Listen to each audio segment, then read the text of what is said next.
Hey guys, welcome back. Today we're going to do Gun Honey by Titan Comics, issue number 2. I very enjoyed the first one, so let's dive into the second one. So we pick up from the last issue, and then we see this guy called Urgus putting a gun to her head. Instead, he says, "You're scared." So what's going on?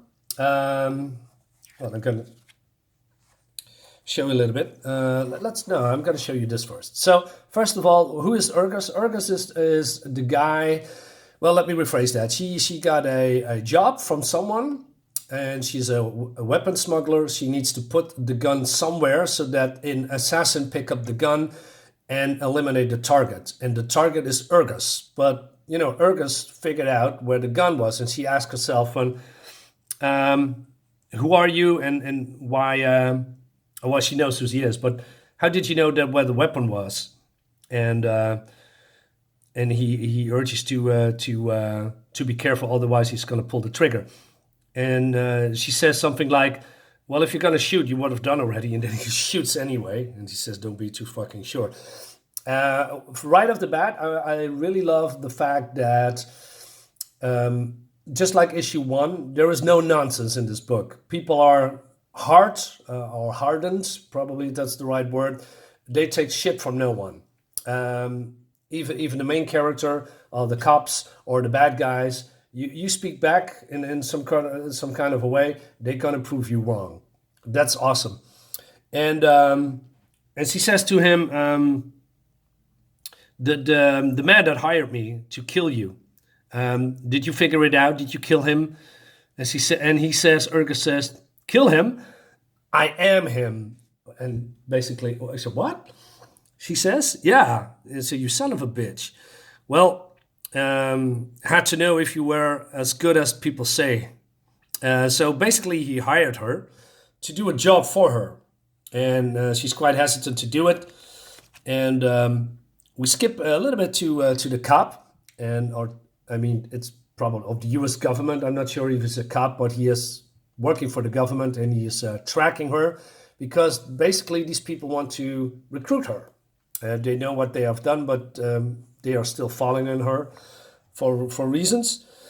And going back to Urgus, said, "I have a job for you in the prison of Branson Heights." And Joanna doesn't want to do it at first because, well, it's a prison. It's hard to get in. And Urgus says there's a guy in there, and the people, the cops don't know who they had in there, and he means a certain guy. They picked up a guy, they locked him away, and Urgus wants revenge, because it seems that guy gave him his brother a bad case of drugs, and that means his brother died, and he wants revenge. So he basically demands that Joanna goes into the prison, leave a gun there for a certain guy of his, that works for him, pick up the guy and assassinate that guy that's in prison that he wants to kill. And so eventually she's going to do it, but not before Urgus says, that what I'm blanking. As he says, "It's none of my business." And Urgus says, "As long as you're working for me, it's your business. If it was your brother that died, you do the same." And then we have a flashback, and we already have seen the flashback a little bit in issue 1, but here it's more fleshed out. And it seems that when she was little, or before she was born, she has 4 brothers, and her mother had no problems delivering the brothers, but when she came, her mother died. And she blames her a little bit. She blames herself that her mother died, and even the father. No, I'm sorry, I'm saying that wrong. Her father doesn't blame her, and because he doesn't have to. And it seems that he trained her differently than her brother. The father trained his sons for strength, and he trained her for stealth. And then one day he she goes on a mission because her father told her to. And then she goes to, I don't know, some kind of a, what's the word I'm looking for? Person that, falsify paintings. I'm not sure what the word is. But this guy says, I'll do it while you wait. And she says, I can't. I need to get home. And that he says, there's no home for you today. Spencer across the town with the painter to get him free. Oh yeah, he needs to get a refrain. And then she knows what's going on, and then she goes back, and then the whole building where her brothers and where her father lived is burned down. I believe, if I remember correctly, by a rival gang or other people that want him dead. Something like that. I forgot. And that's why she is doing the things that she is doing now. She wants to, go to another country, pick up life, but she goes into a life of crime because she wants to, she wants to get money as fast as possible. The whole thing is that she doesn't want to know the consequence of her actions. Means she's delivering the goods, the weapons, and then she goes away and do another job that has with similar things. So, but then the government find out what she has done and that her action has consequences, because in the first issue she delivered arms to a group of people that were basically terrorists and killed a lot of people. And something in here in this comic is, it's the same. I'm gonna tell you because I'm telling you a little bit too much. Agent Barrow followed her, and they are meeting on the streets. And he said, "Hey, you've been thinking about that offer that we made you?" And she said, "I'm not interested at all." And I said, "You rather take jobs from criminals?" And then she is getting pissed and walks away. And she said, "Urga's a killer, Joanna, and your boss isn't."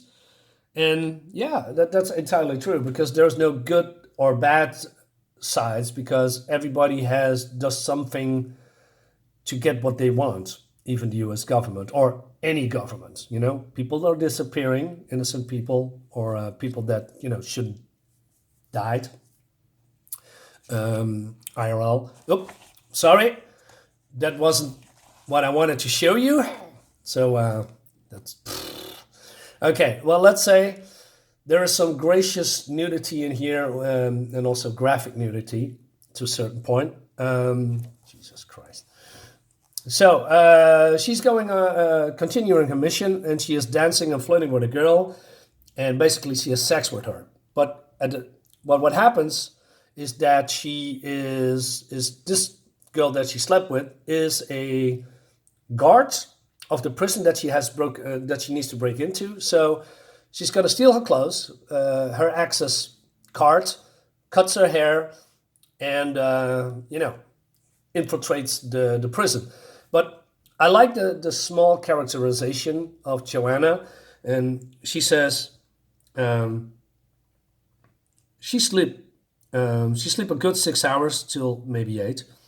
You snuck the pill into her drink after sex, not before. You're not a monster.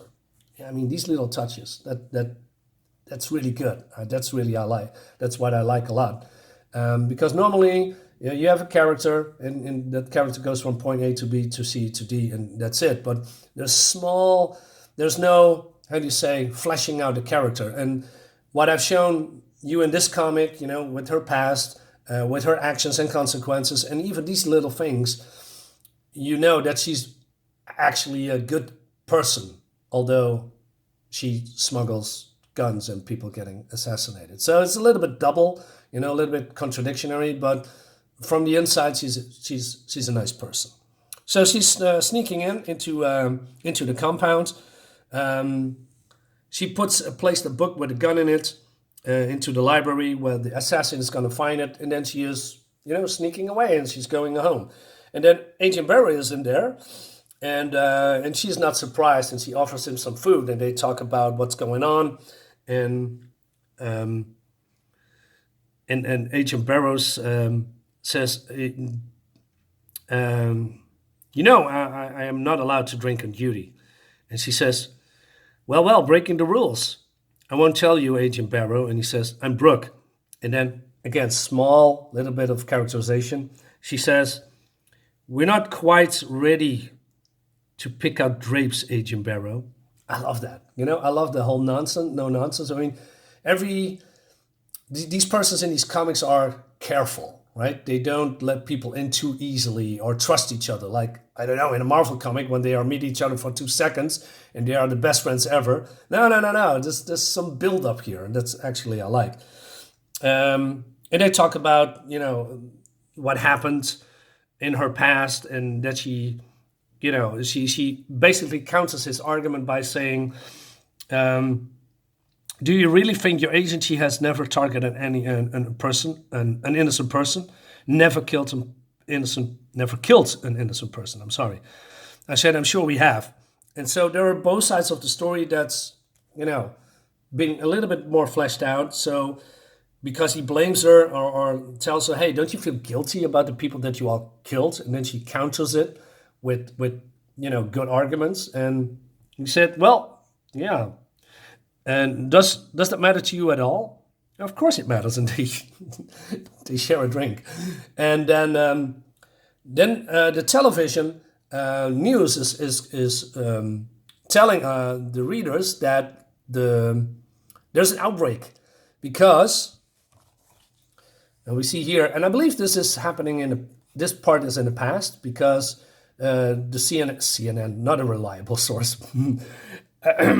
Sorry, I have a sore throat. Says there's an outbreak, and we see this guy, smuggling the book, and probably wants to assassinate this guy, whoever it is, we don't know.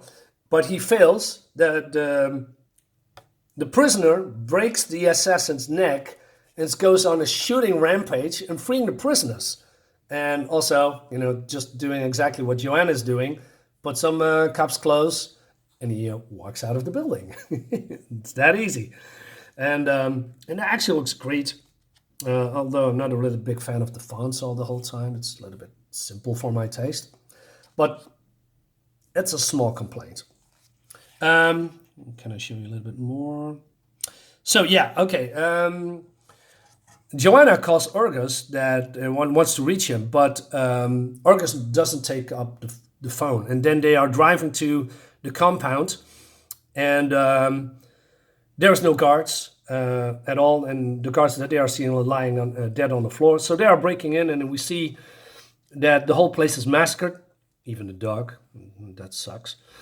And she says, who? I don't know. Maybe some drug dealers have a grudge against each other. And an agent says, well, this is not just some drug dealer. Urga said the prison didn't know who they had. Apparently not. And apparently they haven't got him anymore. And then she says, I'm sorry. Yeah, me too. So finally we see the results of what's going on. If you, and what Joanna is doing. She doesn't want to know the consequences, but now she's being faced with the consequences. And now a brutal criminal is on the loose, and they have to take him in. And that's basically the end of the book. And I'm not going to show you the ending, but basically someone is dead there. Maybe that's going to be revealed in issue number 3, I don't know. But I really urge you to pick up these books. It's really good. It has smart writing. The art is great. And you can say, well, Gun Honey, Joanna is being sexualized. Well, I disagree, because there are women with, are voluptuous but can be badass as well, and that's what Joanna basically is. She's not a fighter. She's just a weapon smuggler. She just wants to have money and go on do her own thing. But now she's being forced to reconcile and to do something about the things that she has done. Because now our killers on the loose, and who knows what he is doing to other people. And now probably she's going to work with the government now to bring him in. I'm not sure, but that's my guess. So yeah, Gun Honey, really good, really loving it. Definitely picking up issue number 3 and 4, because this is a 4-issue miniseries. Robert McGillis, great artist, by the way. Yeah, awesome. And we see the covers here of issue 2. And we have some galleries here. Looking great. Novels. Issue 3 coming up. November 2021. Okay, guys. Yeah, that's it. Thank you for watching. Hope you liked the video. Leave me a comment. Share my video. And yeah, see you next time.